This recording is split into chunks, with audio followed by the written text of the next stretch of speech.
اللهم صل على محمد.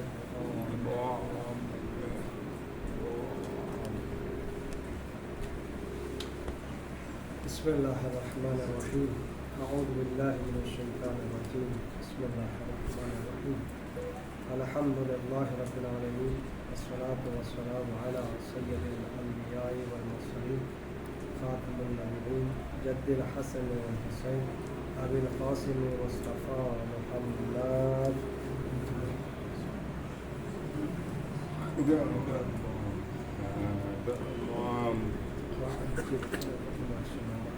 وأهل بيت الطيبين الطاهرين المعصومين المظلومين، ولعنة الله على أعدائهم أجمعين. أما بعد، فقد قال الإمام بسم الله الرحمن الرحيم: يحصل الجنة بالعمل ولا بالعمل. صلوات على محمد وآل محمد. عزیزان گرامی، برادران محترم،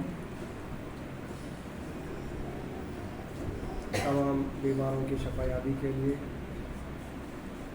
مظلوموں کی کامیابی کے لیے، پریشانیوں کو دور ہونے کے لیے، مجلس میں یہاں پر بیٹھے ہوئے تمام نوجوانوں کی صحت و سلامتی اور ایمان کی سلامتی کے لیے، ہمارے والی وارث امام زمانہ اللہ تعالیٰ کی ظہور کے لیے، اور جناب فاضل صاحب کی صحت و سلامتی اور ان کی طول عمر کے لیے باواز بلند صلوات علی محمد و آل محمد.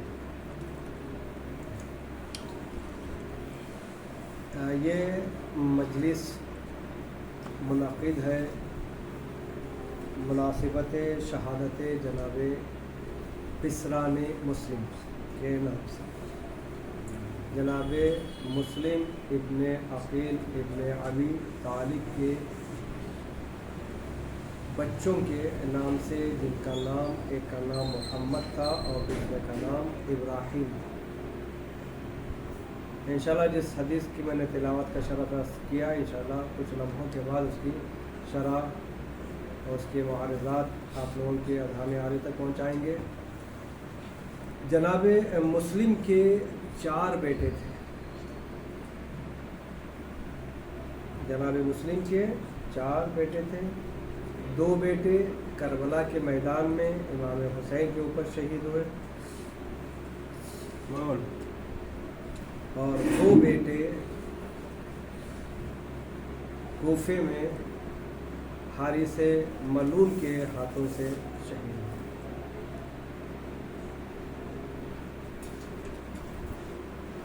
اس بات کو اپنے ذہن میں رکھیں، اس لیے کہ انہی کی مناسبت سے یہ مجلس ہے. جس حدیث مبارکہ کی تلاوت کا شرف حاصل کیا ہے، بہت ہی مختصر چھوٹی سی حدیث ہے، لیکن بہت جامع اور کامل حدیث ہے. بہت ہی اچھی اور بہترین حدیث ہے. ہم لوگوں کے دلوں کے اگر رازوں میں سے ایک راز کو اگر پوچھا جائے کہ تم مرنے کے بعد کیا چاہتے ہو، کہاں جانا چاہتے ہو، تو سبھی کے زبان پر ایک ہی جملہ آتا ہے، وہ ہے جنت. جنت میں جانا چاہتے ہیں، جنت میں جانا چاہتے ہیں. امام یہاں پر اس حدیث میں فرما رہے ہیں کہ لا يحصل الجنہ بالعمل، يحصل الجنہ بالعمل ولا يحصل الجنہ بالعمل. جنت عمل سے تیار کی جاتی ہے. جنت بہترین عمل کا نتیجہ ہے. جنت اگر چاہ رہے ہو تو اسے عمل کرنا ضروری ہے. جو جنت کے جانے کے لیے جو کام ہیں، ان کاموں کو، ان فعلوں کو انجام دینا چاہیے. جنت حاصل ہوتی ہے، امام فرماتے ہیں، عمل کے ذریعے سے، امید کے ذریعے سے نہیں، خیال کے ذریعے سے نہیں.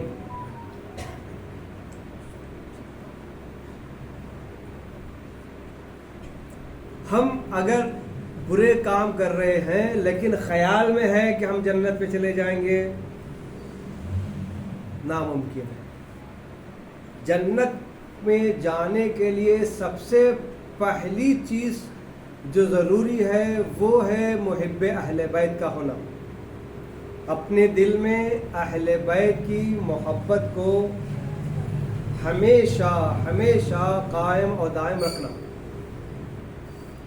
اس کے بعد عمل صالح کرنا، تب جا کر ہمیں جنت مل سکتی ہے۔ اگر ہم برے اعمال کر رہے ہیں اور برے اعمال کرنے کے بعد یہ سوچ رہے ہیں چونکہ ہم اہل بیت کو ماننے والے ہیں تو لہذا ہماری جو میراث جو جنت آئے گی، ملکیت ہے وہ جنت ہے، ہم نے جنت میں جانا ہی ہے، تو یہ ناممکن ہے۔ جنت میں جانے کے لیے اچھے عمل کرنا چاہیے۔ نماز واجب قرار دی ہے پروردگار عالم، ہمیں نماز کو پڑھنا، روزہ واجب قرار دیا ہے، روزے کو رکھنا، اگر استطاعت ہے، مال و دولت پروردگار عالم نے ہمیں دی ہے تو حج کو ادا کرنا، خمس کا ادا کرنا، جہاد کا ادا کرنا، پانچوں میں سے کوئی ایک جہاد جیسے کہ ہمارے درس میں گزر چکا ہے، امر بالمعروف نہی عن المنکر، ان تمام چیزوں پر عمل کرنے کے بعد ہمیں جنت مل سکتی ہے۔ اور سب سے اہم بات، اگر ہم پروردگار عالم کی جنت میں جانا چاہتے ہیں تو اس سے پہلے ہم اپنی ماؤں کو خشک رکھیں، اپنے ماؤں کو خوش رکھیں، ان کے بتائے ہوئے کام کو پورا کریں۔ کیوں؟ اس لیے کہ پروردگار عالم نے ماؤں کے نیچے جنت کو قرار دیا ہے۔ اگر ہم وہاں کی جنت چاہ رہے ہیں تو پہلے اس جنت کو، ماں والی جنت کو حاصل کرنا ہوگا۔ اگر ماں والی جنت کو حاصل نہیں کر سکتے تو سمجھ لیں کہ وہاں کی جنت بھی نہیں ملنے والی۔ اس لیے کہ اگر ماں ناراض ہو جائے تو خدا بھی اس سے راضی نہیں ہو سکتا۔ جناب رسول خدا کے ایک صحابی تھے، وہ حالت احتضار میں پڑے تھے، یعنی روح نکلنے والی تھی، لیکن بہت ہی تکلیف سے نکل رہی تھی۔ قرآن پڑھا گیا، سرحانے سب کچھ پڑھا گیا، لیکن روح نکلنے ہی کا نام نہیں لے رہی تھی۔ تو لوگوں نے کہا چونکہ یہ رسول کے صحابی میں سے ایک صحابی تھے تو جاؤ رسول خدا کو خود بلاؤ اور پوچھو کہ ان سے روح کیوں نہیں نکل رہی ہے، کافی وقت ہو گیا، کافی دن ہے، حالت احتضاری میں ہے، بڑی تکلیف میں ہے۔ رسول خدا آئے، رسول خدا آنے کے بعد جیسے ہی اپنے صحابی کو دیکھا، دیکھنے کے بعد اس کی ماں کے پاس پہنچے۔ اور یہ ایک بات ہے کہ چونکہ رسول خدا کے صحابی تھے، اسلام کو ماننے والے تھے، ایمان ان کے دل پہ تھا، لیکن جب لوگ کلمہ پڑھا رہے تھے ان کی زبان موٹی ہو رہی تھی، یعنی کلمہ صحیح سے نہیں پڑھ رہے تھے۔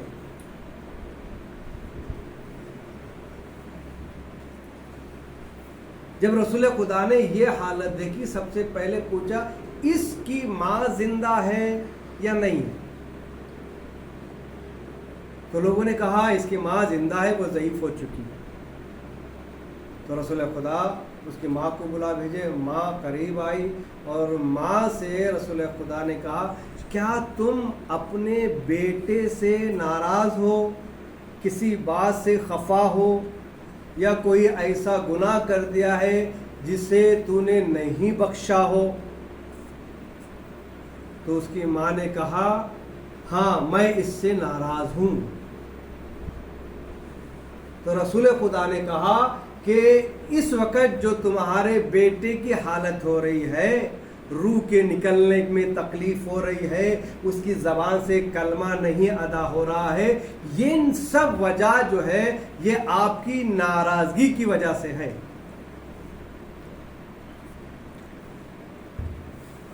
اگر آپ نے اس کی غلطی کو معاف کر دیا تو اس کے بدن سے روح نکل سکتی ہے بہت جلد۔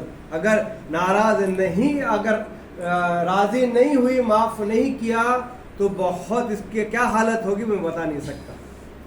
تو اس کی ماں نے کہا کہ وہ ایسا گناہ تھا، وہ ایسی بات تھی جسے میں معاف نہیں کر سکتی۔ تو ایک مرتبہ رسول خدا نے کہا کہ اس کو لے کے جا کے آگ پہ ڈال دو، وہ نکلنے کے بعد آگ میں ڈال دو۔ جیسے ہی ماں نے سنا کہ میرے بیٹے کو آگ میں ڈالنے کی بات ہو رہی ہے، فوراً تڑپ کر آئی اور کہا یا رسول اللہ، میرے بیٹے کو آگ میں کیوں ڈالیں گے؟ یہ آپ کا صحابی ہے، آپ کا چاہنے والا ہے، آپ کی محبت اس کے دل میں ہے۔ کہا یہ سب صحیح ہے، اگر تم راضی ہو گئی تو پروردگار عالم اس کو آگ میں نہیں جلائے گا، اگر تم ناراض رہو گی، اس کی خطاؤں کو معاف نہیں کیا تو پروردگار عالم اسے جہنم میں ڈال دے گا۔ جیسے ہی سنا تو فوراً ماں کے آنکھوں میں آنسو آئے اور جو ہے ماں نے معاف کر دیا۔ تو کیا معلوم ہے، کیا سیکھ رہے ہیں ہم اس واقعے سے؟ جب ایک رسول کا صحابی ہونے کے باوجود اگر اس صحابی سے اس کی ماں ناراض ہو جائے تو وہ صحابی بھی جہنم میں ہی جائے گا، جنت میں نہیں جا سکتا۔ کیوں؟ ماں کی ناراضگی ہے سبب۔ اگر ماں راضی ہے تو جنت، اگر ماں راضی نہیں ہے، ناراض ہے تو جہنم۔ تو سب سے پہلے اپنی ماں کو راضی رکھنا ہے۔ تو اگر وہاں کی ہم جنت چاہتے ہیں تو یہاں کی جنت کو حاصل کرنا پڑے گا۔ تو لہذا انسان کو چاہیے کہ ایسے عمل بجا لائے کہ ان عمل کی وجہ سے ہمیں جنت میں مقام مل سکے۔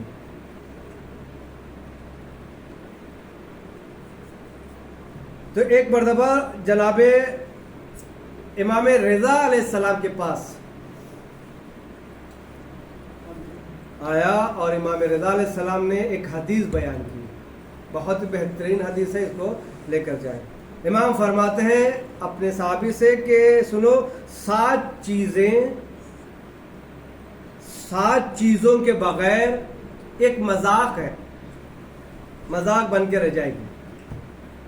اگر 7 چیزیں ہیں اور دوسری 7 چیزیں نہ ہوں اس کے ساتھ تو ایک مذاق ہے۔ ان 7 چیزوں کا کوئی فائدہ نہیں ہے۔ تو پوچھنے والے نے پوچھا وہ 7 چیزیں کون سی ہے جس کے ساتھ 7 چیزیں ہونا ضروری ہے؟ مثال کے طور پر میں دے دوں، جب ہم گھر میں مائیں ہمارے لیے کھانا بناتی ہیں تو کھانے کے ساتھ کیا ڈالتی ہیں؟ کھانے میں نمک ڈالتی ہیں۔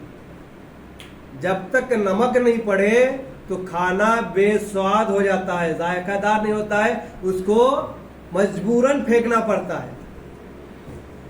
چاول کس سے جڑا ہے؟ نمک سے جڑا ہے۔ جب نمک پڑے گا تو ہم چاول بھی کھا سکتے ہیں، بہترین بھی رہے گا۔ یہ اس کے علاوہ اور ایک بریانی پکا رہے ہیں، بہترین گوشت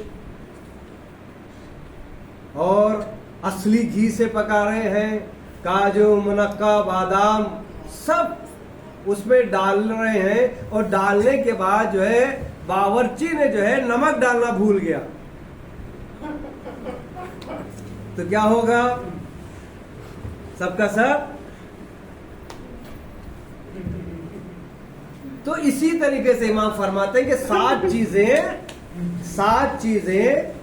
چیزوں کے ساتھ ہونا ضروری ہے۔ اگر 7 چیزیں ہیں دوسری 7 چیزیں نہیں ہیں تو وہ بیکار ہیں۔ پہلی چیز جو شخص زبان سے استغفار کرے، جو شخص زبان سے توبہ توبہ کرے مگر دل سے نہ کرے تو یہ اپنی ذات کے لیے مذاق ہے.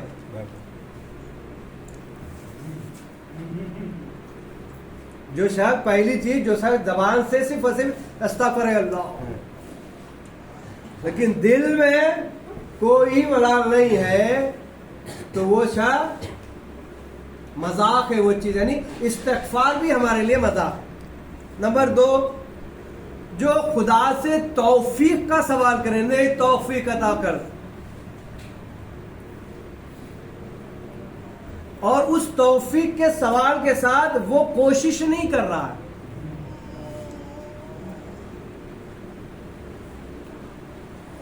کہہ رہا کہ پروردگار مجھے نماز پڑھنے کی توفیق دے, مجھے نیک کام کرنے کی توفیق دے, ہے نا, لیکن مؤذن اذان دے رہا ہے, ہم جا کر نماز نہیں پڑھ رہے ہیں. توفیق مانگ رہے, نماز کی توفیق دے, روزے کی تو رکھنے کی توفیق دے, لیکن ہم اسے انجام نہیں دے رہے ہیں تو یہ توفیق ہمارے لیے مذاق ہے. توفیق نہیں مل سکتی. توفیق کے لیے کوشش کا کرنا بہت ضروری ہے. نمبر 3 جو دور اندیشی کی طلب رکھے مگر اس کے ساتھ رعایت نہ کرے تو اپنے ساتھ مذاق کر رہا ہے.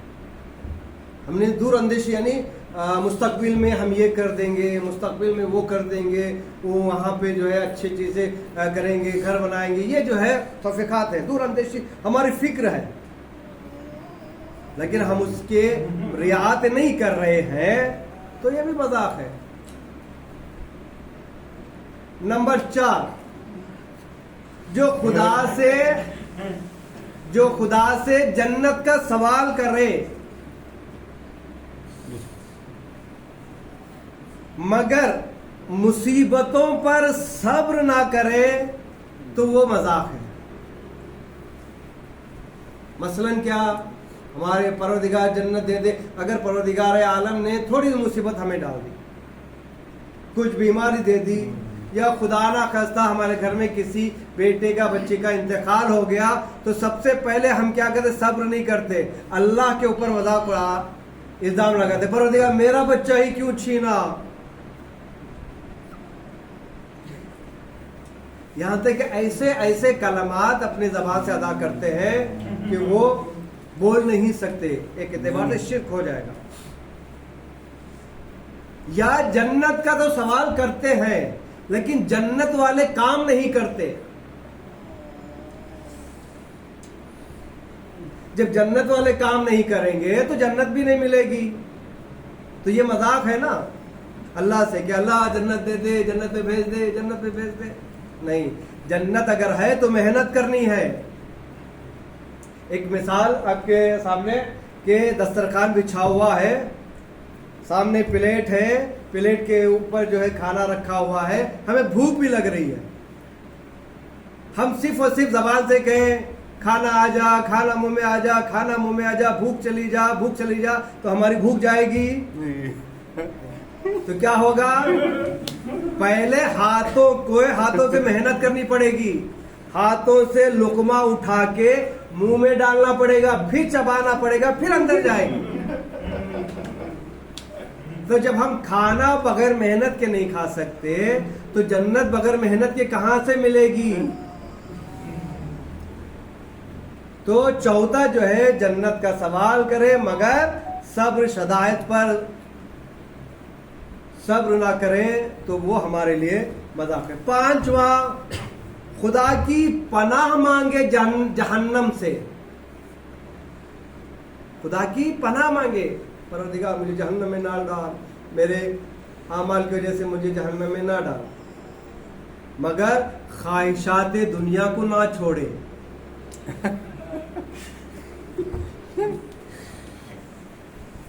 تو پروردگار کبھی اس سے جہنم کو دور ہی نہیں رکھے گا, اس کا ٹھکانہ جہنم ہی ہے. تو اگر جہنم سے بچنا ہے تو جہنم والے کام نہ کرے. تو کام سب سے پہلا کام جہنم میں جانے کا وہ ہے ماں باپ سے بدتمیزی کرنا. سب سے بڑا ماں باپ سے بدتمیزی کرنا. چاہے وہ لاکھ انسان جو اچھا ہو, نماز پڑھ رہا ہے, روزہ رکھ رہا ہے, مولوی ہے, عالم ہے, جاننے والا ہے, لیکن اگر وہ اپنے ماں باپ کو صحیح طریقے سے نہیں رکھ رہا ہے, ماں باپ سے بدتمیزی کر رہا ہے, یہ سب کے سب اعمال بیکار ہو جائیں گے. جہنم اس کے نصیب میں لکھا رہے گا. اگر جہنم سے دوری اختیار رکھنا چاہتے ہیں تو جہنم والے کام نہ کریں. چھٹا, جو خدا کو یاد کرے لیکن اس کی ملاقات کے لیے سبقت نہ کرے.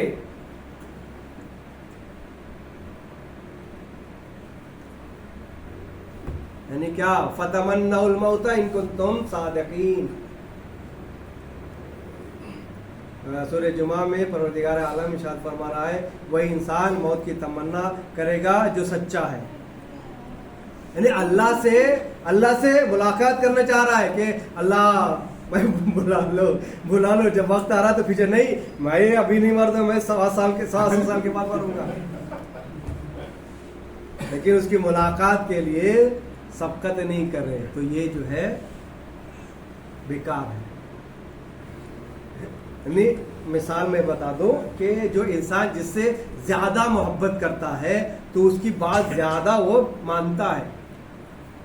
مثال کے طور پر ایک لڑکا ایک لڑکی سے محبت کر رہا ہے, بے انتہا محبت دونوں میں. لڑکی جو بولے گی وہ فوراً جو ہے لڑکا کرے گا. موبائل چاہیے تو موبائل لا کے دے گا, یہ چاہیے تو وہ لا کے دے گا. یعنی ہر بات جو ہے محبت میں لڑکا لڑکی سے کر رہا ہے. یہ محبت کا تقاضا بھی ہے کہ محبوب کی بات مانے, عاشق معشوق کی بات مانے. ہم اللہ سے محبت کر رہے ہیں یا نہیں کر رہے ہیں؟ جب ہم اللہ سے محبت کر رہے ہیں تو اس سے ملنے کے لیے سبقت بھی تو کرنی چاہیے. اگر نہیں کریں گے تو یہ ہمارے لیے مذاق ہے. ساتواں ہے جھوٹ بولنا.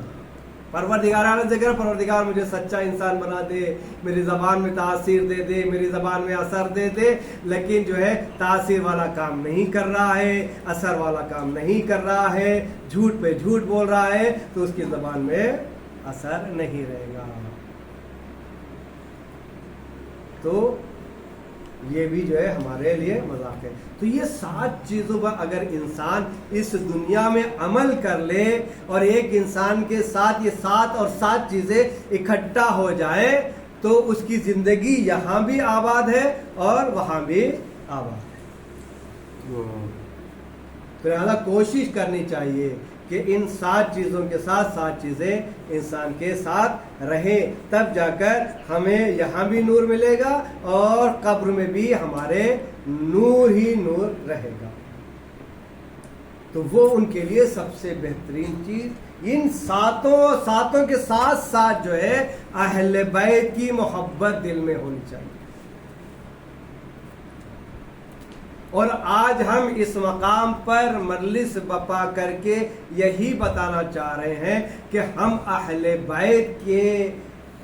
بیت کی محبت کو اپنے دل میں رکھتے ہیں, اسی وجہ سے ان کے غم میں غمگین ہوتے ہیں اور خوشی میں خوش ہوتے ہیں.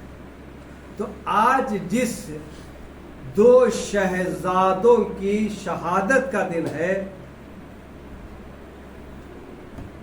جو غریب الوطن میں شہید ہوئے, جب جناب مسلم سفیر امام حسین بن کر کوفے میں آئے تو ان کے ساتھ ان کے 2 بیٹے موجود تھے. 2 بیٹے ماں کے ساتھ کربلا میں پہنچے اور 2 بیٹے جناب مسلم کے ساتھ. مسلم کون تھے؟ مسلم جناب عقیل کے بیٹے تھے, یعنی جناب ابو طالب کے پوتے تھے. اور مسلم کی اہلیہ, مسلم کی بیوی جناب عباس کی بہن تھی, مولائے کائنات کی بیٹی تھی.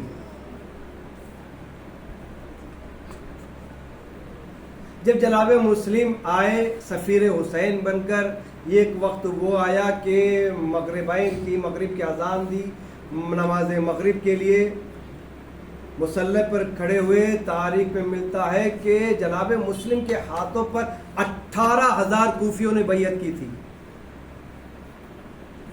جناب مسلم کے پیچھے 18,000 نمازیوں نے نماز مغرب کی ادا کی۔ جب عشاء کی نماز پڑھ کر جناب مسلم نے پیچھے مڑ کر دیکھا تو کوئی نظر نہیں آیا۔ تو ان لوگوں کے ساتھ جناب مسلم کے بچے بھی نکل گئے تھے، اکیلے دونوں بچے، راستوں کا پتہ نہیں، رات کا اندھیرا، بڑا بھائی اپنے چھوٹے بھائی کا ہاتھ پکڑ کر در بدر گھوم رہا ہے، دق الباب کر رہا ہے، لیکن کوئی اندر لینے کے لیے تیار نہیں۔ الغرض ایک مرتبہ دونوں بچے گرفتار ہوئے، گرفتار ہونے کے بعد قید خانے میں ڈالا گیا۔ ایک رات ایسی آئی کہ زندان قید خانے کا نگہبان جو اس وقت وہاں پر کھڑا تھا، بچے سوتے ہوئے ایک چیخ مار کر رونے لگے۔ جب وہ چیخ مار کر رونے لگے تو وہ زندان کا نگہبان بلایا، کہا کہ تم کون ہو، اتنے خوبصورت، اتنے حسین کون ہو، کہاں سے آئے ہو؟ کہا کہ ہم مسلم کے فرزند ہیں۔ کہا مسلم کون ہے؟ کہا مسلم ابن عقیل ابن ابو طالب، ہم امام علی کے نواسے ہیں۔ وہ زندان کے دل میں رحم آیا، اس نے کہا بچوں میں تمہیں آزاد کر دیتا ہوں، فلاں مقام پہ چلے جانا، وہاں پر قافلہ آئے گا مدینے کو جانے کے لیے، تم اس قافلے کے ساتھ اپنے گھر مدینے پہنچ جانا۔ رات کا اندھیرا تھا، قید خانے سے وہ دونوں بچے نکلے لیکن راستہ بھٹک گئے، رات ہو گئی۔ ایک مرتبہ بڑے بھائی کے ہاتھ پر ہاتھ رکھ کر چھوٹے بھائی نے کہا بھیا ہمیں کوئی پناہ دینے والا نہیں ہے، بھیا ہمیں کوئی اپنے گھر رکھنے والا نہیں ہے۔ کچھ دور گئے، کیا دیکھا کہ ایک درخت موجود ہے، اس درخت پر رات میں دونوں بچے بیٹھ کر آرام کرتے۔ صبح ایک مومنہ اس کنویں، اس درخت کے نیچے کنواں تھا، کنویں سے پانی لینے کے لیے آئے، جس کا نام حبیبہ تاریخ میں لکھا ہے۔ کنویں سے پانی جیسے ہی کنویں میں ڈالا، آپ نے دیکھا ہوگا جب پانی بھرا ہوتا ہے، جب ہم تصویر دیکھتے ہیں تو ہماری تصویر جو ہے کنویں کے پانی میں نظر آتی ہے۔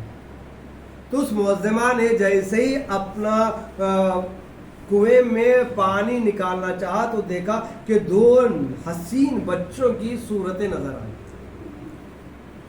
جیسے ہی اوپر دیکھا تو چاند سے بچے نظر آئے، بچوں کو درخت سے اتارا، کہا کہ تم کون ہو؟ کہا بچوں نے میں حبیب جناب مسلم کے دو بچے ہیں، ہم جو ہے جناب مسلم کے بچے ہیں۔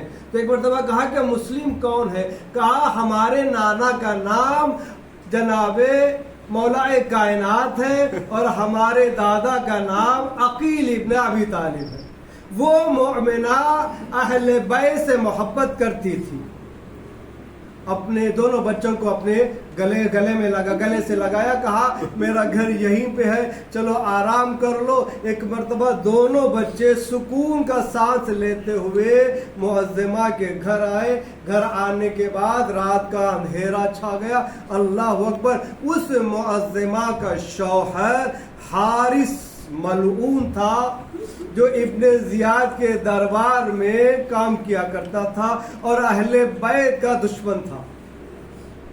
اس معظمہ نے ایک حجرہ خالی کیا، ایک کمرہ خالی کیا، کہا کہ بچوں اس کمرے میں لیٹ جانا، آرام کر لینا۔ ایک مرتبہ رات کا اندھیرا ہوا، اس معظمہ کا ظالم شوہر حارث